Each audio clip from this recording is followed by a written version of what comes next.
Let's teach our intermediate students how to be leaders in the online world.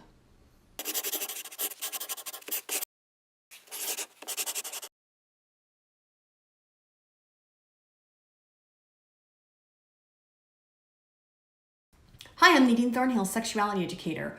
Welcome to my series, Safe Sex Ed, where I teach every sex education module from Ontario's 2015 Health and Phys Ed curriculum. Now, if you are new and you want to know more about the series, then you can click the I up there. And if you are new, you can also subscribe. You just need to click the subscribe button. It is down below. Also click the bell so you get notifications every time I post. The Health and Phys Ed curriculum for grades 1 through 8 outline the following learning objective for grade 5. Explain how a person's actions, either in person or online, can affect their own and others' feelings, self-concept, emotional well-being, and reputation. We're going to start with the online piece because by grade 5, a lot of kids today have started to venture into the online world. You know, they may have their own smartphones or their own tablets. They may even have social media accounts. And even if they don't have those things themselves, there's a good chance that some of their friends and their peers do. The internet and digital spaces are free and open, which can be great, but it also means that there aren't a lot of, native rules or laws or boundaries to protect kids. And even the ones that do exist often aren't enforced. So in order to live ethical lives online, we really have to be able to self-regulate and set up our own boundaries. And that is something that takes time and practice. So I think it's a good idea to, encourage kids to start practicing that self-regulation and thinking about what their own rules and boundaries and values are online early.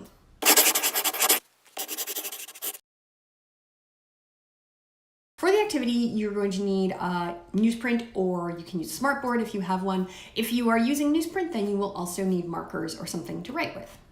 Today's activity is very much a mental exercise. There is, a lot of thinking, there's going to be a lot of writing. So before we get into that, I suggest doing maybe a fun sort of icebreaker activity that's a little bit more, kinetic and a little bit more lively.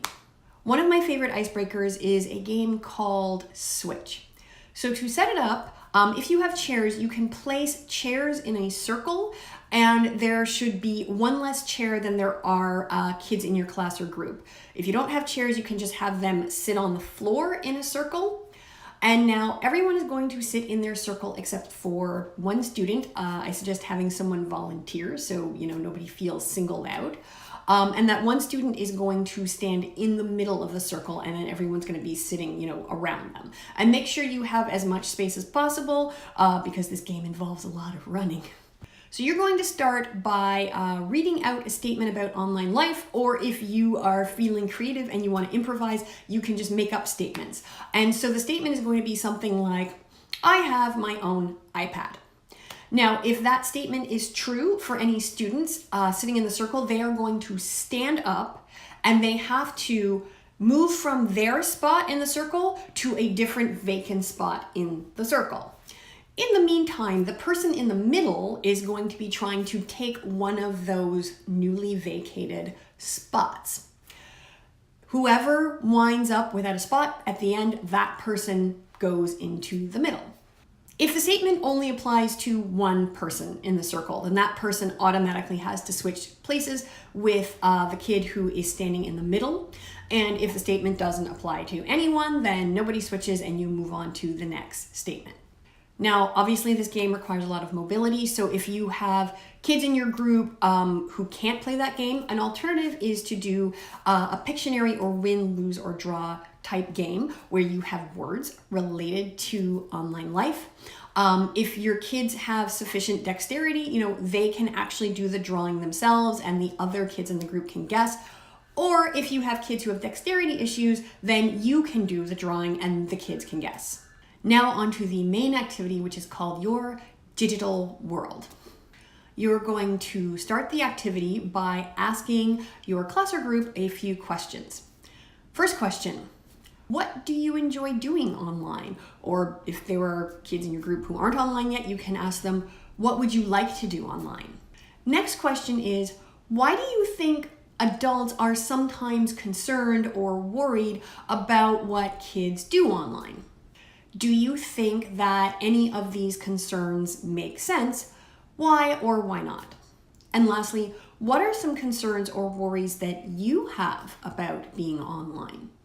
So you can write the kids' answers on your piece of paper or on the smartboard if you like. You actually don't have to. You can just listen to them and let it be a discussion. Explain that online we all have the ability to carve out our own space. It's like our own world. And if it's our world, then we are the leader of that online world. We're like the president or the queen or the chancellor, whatever. Next, ask the group for words they think describe a good leader. So that could be, fair, that could be kind, that could be strong, that could be smart, that could be good listener, anything. And that you will capture on your newsprint or smartboard. Now explain that you want to learn more about everyone's leadership style. And so they're going to be taking on a fun little project where they are going to think about how they want to run or lead in their online world. So you are going to ask each student to put together a short report. Now in that report, they need to name their online world. The name of my online world is Nadinia. They should come up with a flag or an insignia or a coat of arms or an avatar to represent them online. And next, they need to outline the things that a leader generally has to think about. So the first thing to think about are founding beliefs. What are the beliefs or values that are important to you? And you can use these as a foundation for all of your other rules or laws in your online world. So get your kids to come up with 3 to 5 beliefs that are important to them when they are online. Again, that could be things like, be nice. That could be things like, don't fight with strangers. It could be things like protect your privacy. It could be things like don't be a bigot. Whatever they want, 3 to 5. Something else leaders have to think about is health and safety. So you're gonna have your students come up with 2 rules or laws that help their health and safety online, and 2 rules or laws that will help to reduce their risk of harm online. Something else that leaders have to think about is diplomacy. And diplomacy is how well we get along with others. Now, if we are each the leader of our own online world, that means we are going to encounter lots of other people who have their own online world. And, when worlds collide, sometimes we agree and get along, sometimes we're going to disagree. And part of diplomacy is also how we negotiate or figure out how to deal with those disagreements and those differences without getting into, fights or battles with each other. So you are going to have your students come up with 3 rules or laws or 3 ways that they can communicate diplomatically online. A lot of leaders also make fun and relaxation a priority in their world. So you are going to have your students come up with at least 3 ways that they can have fun online. Something else a good leader needs is support. They need people around them to help them realize their goals, people that they can turn to when they are struggling or they have a problem. So you are also going to have your students identify at least 2 people they can turn to for support in their online world. Ideally, I like running this as an individual activity, but if you are short on time or you're short on resources, you can also do this as a partnered or small group activity. I like to give kids at least a few days to go away and complete the activity and then come back and present it during a different class. Since this is an activity all about life online, if you actually have the technological resources in your class or for your group, this is a great activity that they can actually complete online. So wrap up the whole activity by reiterating that the internet is a place where we largely have to be in charge of our own behavior. And that, when we are young, when we are kids, adults, parents, caregivers, teachers are there to help us, establish good and sensible boundaries, but that as we grow older, we take on more of that responsibility for ourselves.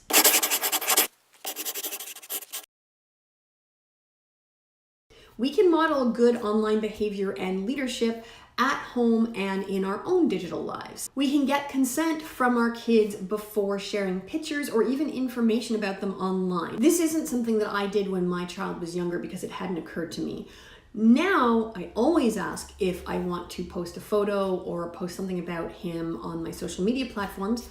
Sometimes he says no, which means that you have missed out on some really, really cute pictures.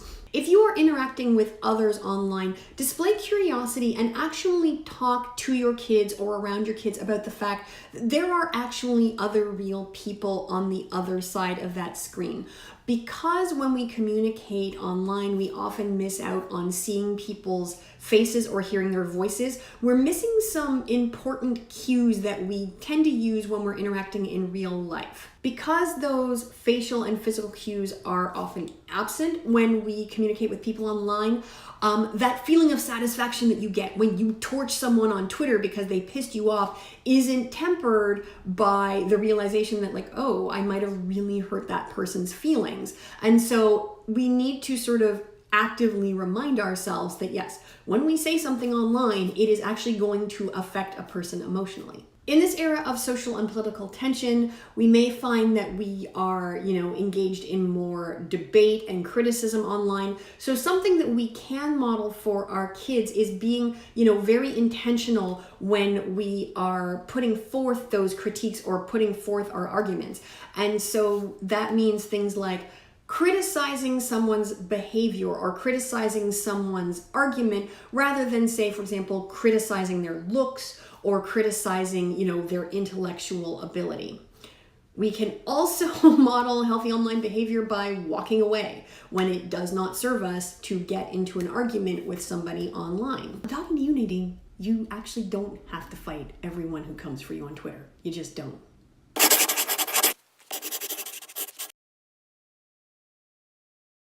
Some questions to ask your kids. Why do you think it's easier to say certain things to people online or through our phones? What are some things that you do or don't do to keep yourself safer online?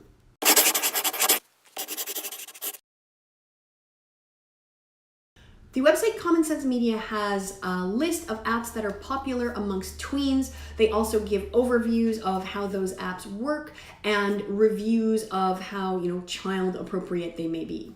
I'm also going to put a link to an article about Fortnite and how it works. I realize that in a year, Fortnite will probably be irrelevant. But if your kid is like my kid, they are obsessed with Fortnite.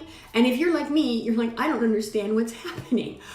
So this article is for you. In the comments below, let me know your favorite thing to do when you are on your computer or phone. My favorite thing to do is play The Sims. I don't do it very often because I only seem to be able to play that game in 10-hour blocks of time. And I almost never have 10 hours of uninterrupted free time, but when I do, it's all Sims. That's all for now. I hope you have a great day, and I will see you soon. Bye. You can help me continue creating free sex ed content by supporting me on Patreon. For as little as $3 a month, you'll get access to all sorts of goodies, so head on over to patreon.com/Nadine Thornhill or click the link down in the description below.